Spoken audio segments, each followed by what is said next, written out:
Hey people, this is a great story called The Three Thieves and the Magic Tears, a Nana Ida story. It's a very exciting yarn with all kinds of bad guys, good guys, adventures, and diamonds. Chapter 1, The Beginning. A candle spits and sizzles in its pitiful attempt to light a small portion of the large, ruined room, creating shifting shapes on the weeping wallpaper. Two men huddle together back to back to keep from falling over, while the lone woman paces, muttering curses to the foul wind that is keeping them from taking the first step of their secret plan. Norfleigh, the taller of the men, is gangly with a sharp pointy chin and a long pointy nose. He wears a tall black stovepipe hat at all times. He's a nervous and fearful man and is used to hiding behind others whenever possible.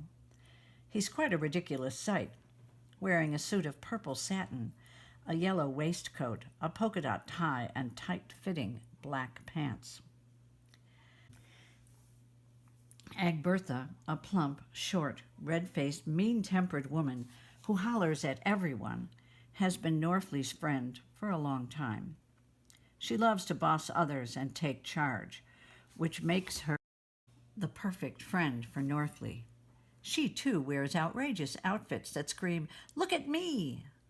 This night, she's wearing a dress of chartreuse with red stripes on the bustle, a white tie-on apron with orange polka dots, a yellow bonnet, and pointy black shoes with bright gold buttons. Even though she and Norfleigh seem so extreme in their opposition of personalities, they somehow have become very attached.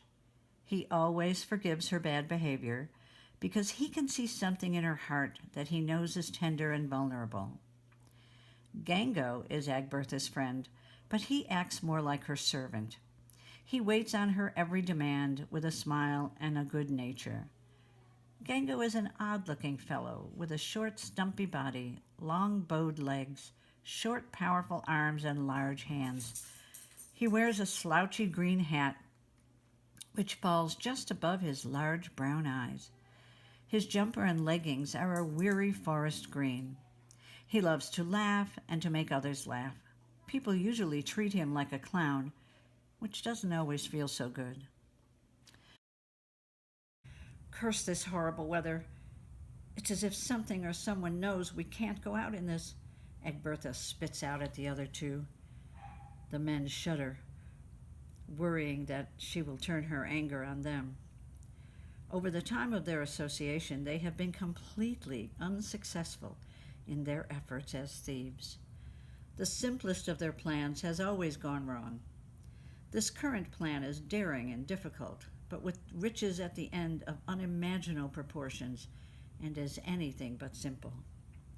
The target of their greed is the magical Nana Ida, the woman whose most amazing gift had whetted their appetites for years. Their plan is to kidnap the most famous person in the history of the magic forest. Nana Ida and the Diamonds.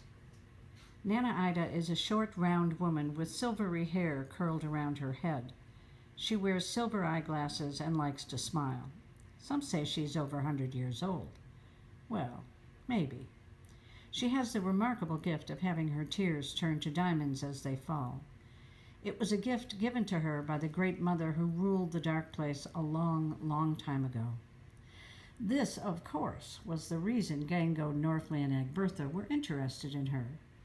It was said that she loved to laugh, and that when she laughed she would cry, and there would be a pile of diamonds. Those who made her laugh with their jokes or cry with their sad tales would get to keep the diamonds that came from her eyes. Because of this rare and wonderful gift, there are diamonds throughout the forest, bringing light all through the day and into the night. The first sun of the day would catch the facets and reflect off the dew. The afternoon sun brings a light so bright that it radiates clear up to the heavens. The moonlight glitters and bounces off tiny diamonds and makes effervescent little bubbles of light, so the nighttime has permanent fireflies. All the forest glows from her diamonds, all except, of course, the dark place, where Nana Ida's diamonds couldn't shine. Even Nana Ida stays away from the dark place. People come from all corners of the land to visit her. She has ancient, some say witch-like knowledge that she shares with those who come to her with faith in their hearts and truth on their lips. She is a great healer and has thousands of herbs stored in silk and velvet bags that line her shelves from floor to ceiling. They are the colors of all things on earth and a few things not of this earth. She makes poultices for achy muscles and songs for achy hearts. She makes scrum-luscious-smelling bread and thick, hearty soups. They say she heals as much with her stories and her soup as she does with her herbs. Norfleet, Gango, and Egbertha had heard so many stories of Nana Ida's gift of tears that their greed poisoned their reason. The plan is to kidnap Nana Ida, take her back to their village, and force her to cry those amazing tears. It seems simple enough. How much trouble could it be to kidnap one little old lady? The storm finally abated, and the sun rose weakly on a gray, streaked, sodden morning. They got ready quickly as Egbertha swatted them with her pointy shoe. It was understood you could only enter the magic forest from the west, and the only road forced you to go through each of the 4 lands that surround the magic forest. They tramped with their food packs and extra clothing, traveling from Wednesday to Sunday and Sunday to Wednesday, and then again week after week. The weather got colder and colder, and they were sour-tempered and exhausted by the time they touched snow for the first time. Even Gango began to worry about how long the journey would take, since they hadn't seen a single sign of life. They had no idea what lay ahead, as none of them had ever seen snow, let alone a glacier, which they heard covered most of the land of the north. They were singularly unprepared for what appeared before their exhausted eyes on the morning of the 3rd week. Okay, people, this is the end of Chapter 2. Tune in next time for the beginning of Chapter 3, The Land of the North, where things get even more dicey for our 3 thieves. See you then.